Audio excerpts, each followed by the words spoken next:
In the smoldering heart of October 2024, northern Gaza became a cauldron of fire and steel. The names Jabalia, Beit Hanoun, and Beit Lahiya were etched into the headlines as the epicenter of a brutal siege operation. Following earlier violent clashes, Israeli forces unleashed a renewed, relentless advance on October 5th. Their stated objective was absolute: to shatter and prevent any reorganization of local militant forces. What followed was a weeks-long descent into hell, a siege that twisted the dense urban landscape into an unforgiving, labyrinthine battlefield where every street corner and shattered window held the promise of sudden death. The earth itself trembled as the operation began. A monstrous armored fist of Israeli tanks and infantry punched its way in from the east and north, their advance shrouded by a storm of heavy airstrikes. The guttural roar of Merkava engines became the terrifying soundtrack of the ruined streets of Jabalia, a mechanical growl that echoed off skeletal buildings. In an instant, the air would rip apart as anti-tank rockets fired from unseen positions screamed past, detonating in blinding flashes against the thick hides of armored vehicles. Pillars of greasy black smoke clawed at the sky, marking the graves of machinery and men.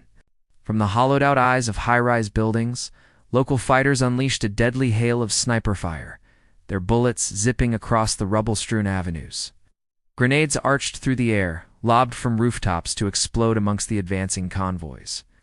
The claustrophobic, narrow streets, designed for people and not for war machines, turned into death traps. The hulking tanks found their maneuverability choked, rendering them vulnerable. Easy prey for fighters who knew every alley and every shadow. To carve a path through this urban jungle of destruction, monstrous armored bulldozers lumbered forward, their massive blades leveling any obstacle in their path, clearing the way for the relentless advance. Behind them, infantry swarmed into the labyrinthine depths of the Jabalia refugee camp, a place of suffocating density. They moved with methodical, grim determination, sweeping through one building after another in a painstaking, deadly clearance operation. Above, the sky was a constant source of terror. Air support was an ever-present specter, dropping precision bombs that slammed into suspected enemy positions with cataclysmic force. The ground bucked and shook with each deafening explosion, a constant violent tremor that rattled bones and shattered nerves. Yet the defenders fought back with the ferocity of cornered animals. They met the advance with vicious, close-range ambushes, luring soldiers into buildings laced with hidden booby traps. Each structure, each apartment block, became a self-contained fortress, a vertical battlefield where firefights raged for hours in darkened corridors and stairwells.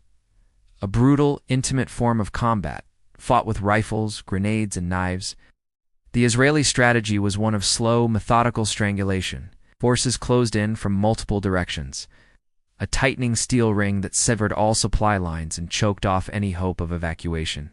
The sky buzzed with the incessant drone of unmanned aircraft, flying low over the devastation. These mechanical eyes scouted for any sign of movement, their cameras feeding information back to commanders before they unleashed their own deadly fire on any group caught in the open. To counter this technological dominance, the defenders vanished into the earth. They utilized a sophisticated hidden network of tunnels, a subterranean world that allowed them to move covertly beneath the battlefield. They would emerge from concealed openings, fire a rocket-propelled grenade at an unsuspecting target, and then melt back into the darkness of the tunnels before the Israelis could retaliate. The fight was not confined to Jabalia. Contagion of violence spread, engulfing Beit Lahiya and Beit Hanoun. The relentless chatter of machine gun fire echoed from rooftops, and the sharp crack of sniper rifles became a part of the city's grim symphony. Attack helicopters swooped low over the urban sprawl, their cannons spitting fire, providing close air support to the troops fighting block by block on the ground. Throughout the blood-soaked month of October, the Israeli advance was a grinding, inexorable crawl. The intensity of the airstrikes escalated dramatically, with entire high-rise buildings and defensive fortifications being pulverized into dust and rubble. These colossal structures, once homes and businesses, collapsed in on themselves in apocalyptic clouds of debris. The defenders, however, refused to break.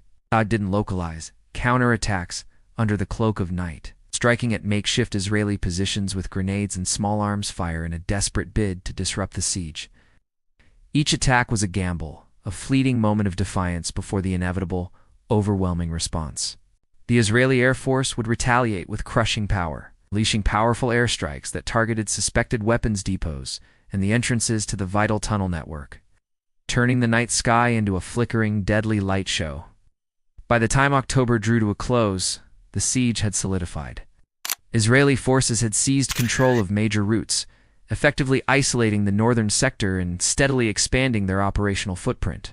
The physical toll on North Gaza was catastrophic. The landscape was a portrait of utter devastation, a wasteland of shattered concrete and twisted metal where countless buildings had been completely destroyed. The human cost was equally staggering, with heavy casualties inflicted on both warring sides. Israeli forces suffered significant losses, their soldiers falling victim to cunning ambushes, improvised explosive devices, and the deadly booby traps that littered the urban battlefield. On the other side, the defenders paid a terrible price in blood and materiel, losing countless fighters, strategic positions, and vast swaths of their military infrastructure in the face of overwhelming firepower. This brutal urban siege became a stark and bloody demonstration of modern warfare's most challenging paradox. The very nature of North Gaza's densely packed neighborhoods, sworn of narrow streets and its secret underground tunnel network, made it a fortress that was seemingly unconquerable by conventional means. The attacking Israeli forces leveraged their crushing superiority in air power, their formidable armored divisions, and their specialized engineering units to methodically tighten the noose of the siege. Yet for every inch of ground gained, they were met with ferocious, persistent resistance. The defenders, massively outgunned, masterfully employed classic urban guerrilla tactics. They used their intimate knowledge of the terrain to harass, to ambush, and to inflict a steady stream of casualties. Their primary goal not to win, but to prolong the fight and bleed the attacker. The siege lines held firm, a suffocating barrier that sealed off North Gaza from the outside world. Humanitarian aid, already scarce, was severely restricted, deepening the suffering of the trapped civilian population. The region remained isolated, cut off, and further devastated by the relentless conflict.